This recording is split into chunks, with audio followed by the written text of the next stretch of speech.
नमस्कार मित्रों, स्वागत है आपका आप ही अपने चैनल पर।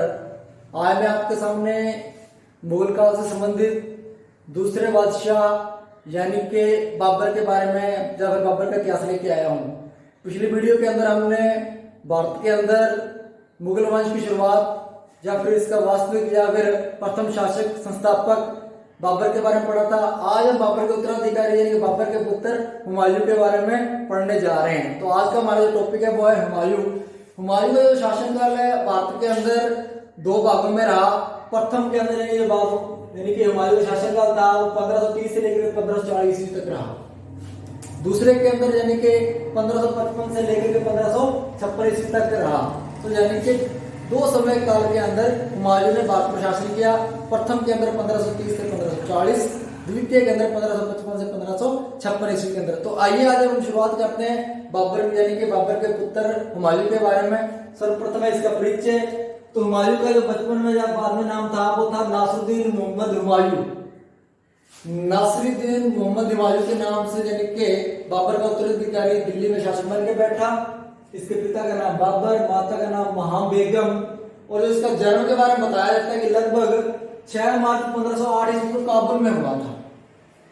जो यानी कि हुमायूं का जन्म है वो 1508 ईस्वी में काबुल के अंदर हुआ था। आगे इसके बाद में बात करते हैं यानी कि लगभग आपने पिछली वीडियो के अंदर बताया था कि लगभग 26 दिसंबर 1530 ईस्वी को हुमायूं की आगरा में मृत्यु हो जाती है। उसके बाद में यानी कि हुमायूं की मृत्यु के बाद में उसका जो पुत्र है उसका जो राज्याभिषेक है यानी कि हुमायूं का जो राज्याभिषेक है वह 30 दिसंबर 1530 को होता है आगरा के अंदर ही। हुमायूं का राज्याभिषेक 30 दिसंबर 1530 ईस्वी को आगरा के अंदर ही हो जाता है। इसके बाद में क्या है यानी कि जब बाबर की मृत्यु होती है तो इससे पहले वह यानी कि हुमायूं को कह देता है कि अपने भाइयों के साथ उन्हें अच्छा यानी कि प्रेम पूर्वक व्यवहार करके रखना है और उन्हें भी यानी कि साम्राज्य का कुछ ना कुछ हिस्सा देना है। तो वह यानी पिताजी की बात को मानते हुए हुमायूं ने जो अपना साम्राज्य था वह अपने भाइयों में बांट दिया था। यानी कि इसके जो भाई बहनों की बात करें तो आगे यानी कि इसका यानी कि एक भाई था कामरान। कामरान को हुमायूं ने क्या किया, काबुल और कदार का क्षेत्र दे दिया।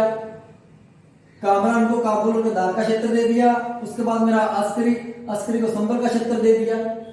यानी कि कामरान को काबुल कंधार दे दिया, अस्करी को यानी संभल का क्षेत्र दे दिया और हिंदाल को अलवर में विवाद दे दिया। देखिए इसके अंदर भी क्या जाता है कि हिंदाल था, हिंदाल और हुमायूं के अंदर बहुत ही ज्यादा प्रेम भाव था। इसलिए यानी कि हिंदाल हुमायूं को छोड़कर दूर कहीं नहीं जाना चाहता। इसलिए यानी कि अपने जो पास का क्षेत्र था ना यानी कि उसमें दिल्ली और आगरा के जो पास का क्षेत्र था वो अलवर और मेवात का क्षेत्र था।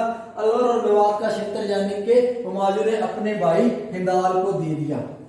अब क्या हुआ, इनकी एक बहन भी थी। वैसे तो कई एक भाई थे लेकिन प्रमुख के बारे में चारों का ध्यान आता है। तो इनकी एक बहन भी थी हुमायूं की। तो हुमायूं की बहन ने हुमायूंनामा लिखा।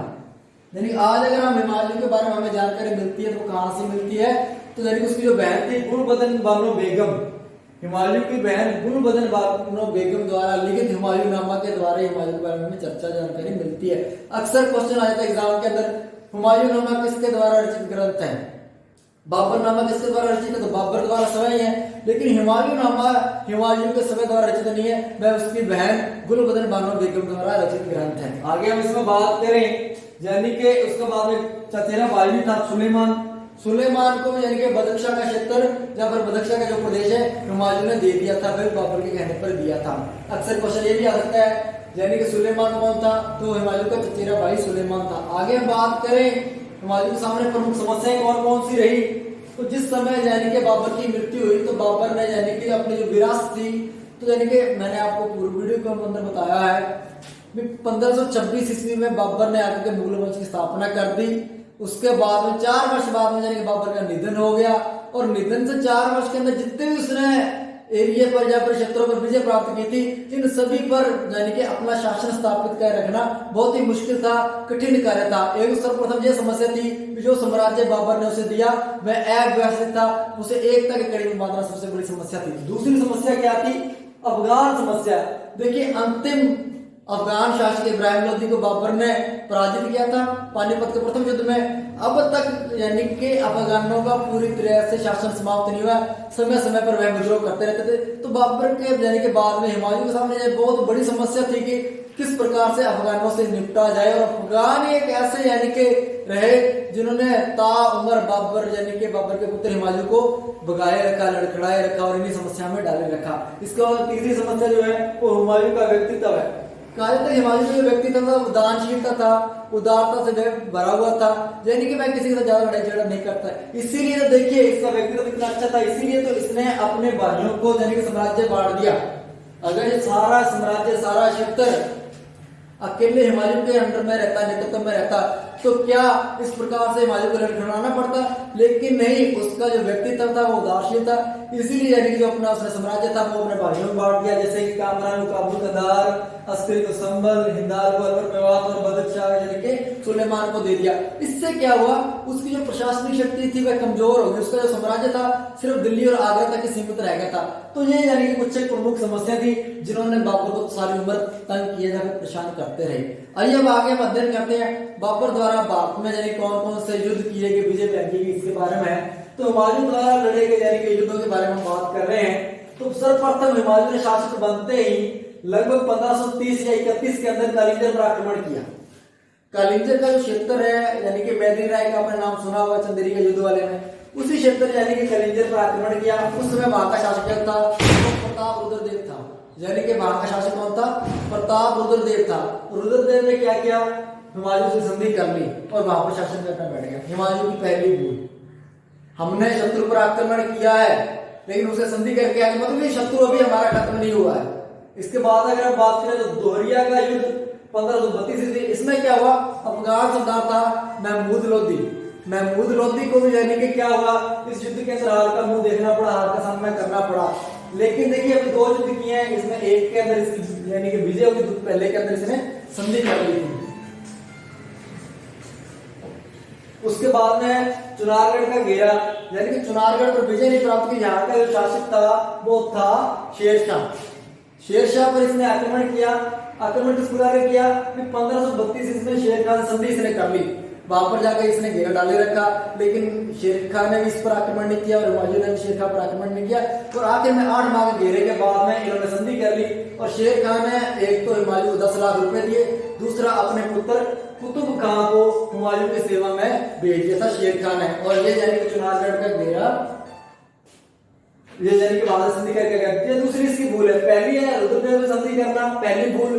दूसरी है शेरखान से संधि करना, दूसरी भूल। और शेरखान इसको भगाएगा, अब देखना आगे। इसके बाद में आ जाता है यानी कि चौथा युद्ध बहादुर शाह से संघर्ष, यानी कि उस समय बात हम करें मालवा गुजरात का शासक यानी बहादुर शाह था।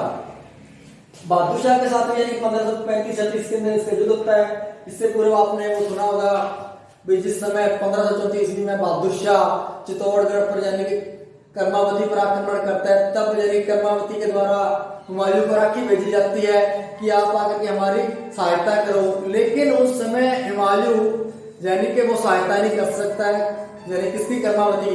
दूसरी ओर कहा जाता है कि बहादुर शाह ने भी हुमायूं को यानी पत्र लिखा था कि आप मेरी सहायता करना, लेकिन बाबर ने यानी कि हुमायूं ने उस समय ना ही कर्मावती की सहायता की ना ही बहादुर शाह की सहायता की। इसलिए यानी कि बहादुर शाह के साथ में उसका युद्ध होना अति आवश्यक था। इसमें बाद में क्या होता है, बहादुर शाह के साथ में यानी कि युद्ध होता है, इसमें वह मालवा और गुजरात को जीत लेता है और इसके अंदर यानी कि बहादुर शाह की हार रहती है। लेकिन सिर्फ 1 वर्ष तक ही वहां पर शासन कर पाता है हिमालय और वापस दिल्ली आ जाता है। और इसके बाद में मालवा और गुजरात दोनों स्वतंत्र एरिया या शासन घोषित अपने आप को कर देते हैं। इसके बाद आगे हम बात करें चुनारगढ़ की विजय। पहले था घेरा जिसके अंदर संधि हो गई थी, अब क्या है, अब उस पर आक्रमण किया लगभग 1538 ईस्वी में। इसमें क्या हुआ, चुनारगढ़ को तो जीत ही लिया हुमायूं ने, यानी कि शेर खान हार गया। इसके बाद में चुनारगढ़ से वापस आ गए दिल्ली की ओर, नहीं बड़ा आगे चला गया पूर्व में बंगाल की ओर। पर इसी समय एक ताक लगाई थी शेर खान ने चौसा के पास कि वापस आएगा तब हुमायूं को मैं देखूंगा। अब क्या होता है, आगे आ जाता है यानी कि चौसा का युद्ध आता है। इसके अंदर क्या होता है, चुनारगढ़ में मैं देख लेता हूँ, मैंने गिरफ्तार कर लिया। उधर आगरा में हिंदाल ने स्वयं को स्वतंत्र शासन घोषित कर दिया। यानी कि क्या हुआ, एक तो उसने चुनारगढ़ जीता, उसके बाद में पूरे बंगाल में चला गया और तभी वहां पर उसको एक यानी कि आदेश मिलता है कि पीछे यानी कि आगरा के अंदर जो उसका भाई था जिसको अलवर मेवाड़ का क्षेत्र दिया था, वह समय को यानी कि बादशाह घोषित कर देता है। कौन? हिंदाल। हिंदाल यानी कि समय को बादशाह घोषित करके बैठ जाता है। इसीलिए यानी कि हुमायूं को वापस आगरा की ओर आता है। तभी रास्ते के अंदर यानी कि चौसा के पास 1539 ईस्वी में शेर का घात लगा इकट्ठा होता है कि हुमायूं वापस आए और तुरंत में युद्ध करो। अब क्या होता है? चौसा का युद्ध है। चौसा का युद्ध 1539 ईस्वी में हुआ। शेरशाह से पराजित हो गया। कौन? हुमायूं। शेरशाह से पराजित हो गया हुमायूं, और हुमायूं वहां से भागता हुआ, वहां पर नदी थी कर्मनाशा नदी, गंगा नदी। कहा जाता है कि जब चौसा का युद्ध हुआ तो लगभग काफी समय तक वहां पर घेरा डाले रखा। लगभग जून का महीना आ गया था। एक ओर से यानी हुमायूं ने कोई आक्रमण नहीं किया, दूसरी ओर से शेरशाह ने भी यानी कि शेरशाह ने कोई आक्रमण नहीं किया, क्योंकि शेरशाह देख रहा था कि बरसाती दिन आ जाए, कर्मनाशा और गंगा नदी के अंदर जल स्तर जो ऊंचा हो जाए, जिससे कि हुमायूं को भागने का मौका नहीं दिया जाए। वही हुआ। जून के अंदर कर्मनाशा नदी के अंदर पानी का बहाव क्षेत्र ज्यादा हो गया। तभी यानी कि शेरशाह ने आक्रमण किया हुमायूं पर, और हुमायूं की पराजित हुई, और हुमायूं वहां से भागता हुआ कर्मनाशा नदी के अंदर आकर के गिर जाता है। गिरने के बाद में यानी कि लड़खड़ाता रहता है। इसके बाद वहां पर एक यानी कि जान बचाने वाला होता है निजाम बिश्ती। निजाम बिश्ती इसकी सहायता करता है। इसके बाद में आपने पढ़ा होगा निजाम बिश्ती को एक दिन के लिए दिल्ली का शासक भी बनाया जाता है। वो काफी लंबी स्टोरी है। इसका आगे हम बात करें, फिर वहां से क्या होता है, यानी कि जो हुमायूं है वह आगरा आता है, अपने भाइयों को कहता है कि आप मेरी सहायता करो। इस प्रकार से हमने यानी कि शेरशाह से युद्ध करना, लेकिन इसके भाई इसकी सहायता नहीं कर सकते हैं। इसी यानी कि अगले वर्ष में लगभग 1540 ईस्वी के अंदर कनौज या फिर बिलग्राम का युद्ध होता है। आइए हम देखते हैं कनौज या बिलग्राम का युद्ध 1540 ईस्वी। इसमें शेरशाह यानी कि फिर जीत जाता है और हुमायूं को पराजय का मुंह देखना पड़ता है, और हुमायूं को यानी कि भारत का शासन छोड़ करके दिल्ली आगरा छोड़ करके सिंध की ओर भागना पड़ता है। यानी कहां पर जाना पड़ता है? सिंध की ओर भागना पड़ता है। ये बात है लगभग 1540 ईस्वी की, यानी कि कहने का तो हो गया यहाँ पर 30 दिसंबर 1530 को शासक बना हुमायूं। इसके बाद में यानी कि कनौज के युद्ध के अंदर 1540 ईस्वी के अंदर उसे हार का मुंह देखना पड़ता है, और यानी कि आगरा और दिल्ली का क्षेत्र छोड़ करके उसे सिंध की ओर भागना पड़ता है। सिंध होते हुए, सिंध में आपको शायद तक आगे अकबर के अंदर की स्टोरी बताएंगे कि वहां पर अमरकोट में किस प्रकार से रहेंगे, उसका रहन सहन होता है। तो यानी कि सिंध से आगे जाए, आगे ईरान में चला जाता है, वहां पर निष्कासित जीवन व्यतीत करता है। लगभग 1540 से 1555 15 वर्ष का निष्कासित जीवन व्यतीत करने के बाद में पुनः जाने के तो एक बार हुमायूं के मन में आती है बात को जीता जाए। क्यों? क्योंकि इस समय यानी कि शेरशाह सूरी की मृत्यु हो चुकी थी। उसके बाद जो शासक थे वो अयोग्य शासक के साथ रहे। अब हम बात करें यानी कि पुनः भारत पर हुमायूं का आक्रमण, तो 1555 ईस्वी में मच्छीवाड़ा के जीता, उसके बाद में पंजाब को जीता। इसके साथ अगले यानी कि समय में 1555 में ही सरहिंद पर आक्रमण किया और वहां के शासक यानी सिकंदर सूर को भी पराजित किया, और इस प्रकार से धीरे धीरे यानी कि हुमायूं ने दोबारा वापस आगरा और दिल्ली पर अपना कब्जा किया। लेकिन अभी देखिए मैंने संपूर्ण वीडियो बोल दिया, यानी कि 1530 में शासक बना, भाइयों ने बंटवारा कर दिया, ये सारी समस्याएं थी, ये सारे युद्ध करता ही रहा, कभी जीता कभी हारा, कभी जीता कभी हारा, लड़खड़ाता रहा। 15 वर्ष निष्कासित जीवन व्यतीत किया। फिर वापस देखिए 15 वर्ष का गैप समय डालने के बाद में फिर वह भारत पर आक्रमण करता है और मच्छीवाड़ा के युद्ध में जीतता है, पंजाब के युद्ध में जीतता है, सरहिंद के युद्ध में जीत प्राप्त करता है। लेकिन सुख भोगना उसके नसीब में नहीं है। वो किस प्रकार से नहीं है? क्योंकि लगभग इसकी जो मृत्यु है वो 26 जनवरी 1556 को हो जाती है। अभी 1555 में शासक बना, ये जून की बात है लगभग, और इधर जनवरी 1556 में इसकी मृत्यु हो जाती है दीन पनाह के अंदर। कहा जाता है एक लैनपुल राइटर इतिहासकार है, लैनपुल लिखते हैं कि हुमायूं का जीवन आजीवन में लड़खड़ाता रहा और आखिर में उसकी लड़खड़ाते ही मृत्यु हो गई।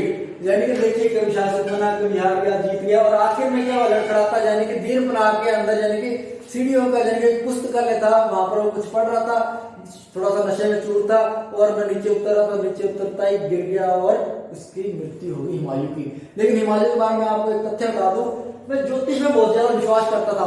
कहा जाता है कि एक सप्ताह के 7 दिन मैंने अलग अलग प्रकार के वस्त्र धारण किया करता था। कहा जाता है यानी उसको ज्योतिष में बहुत ज्यादा विश्वास था। आशा है कि आपको ये वीडियो अच्छा लगा होगा। अगर आपको अच्छा लगा तो लाइक, कमेंट, शेयर और चैनल को जरूर सब्सक्राइब कीजिए। धन्यवाद।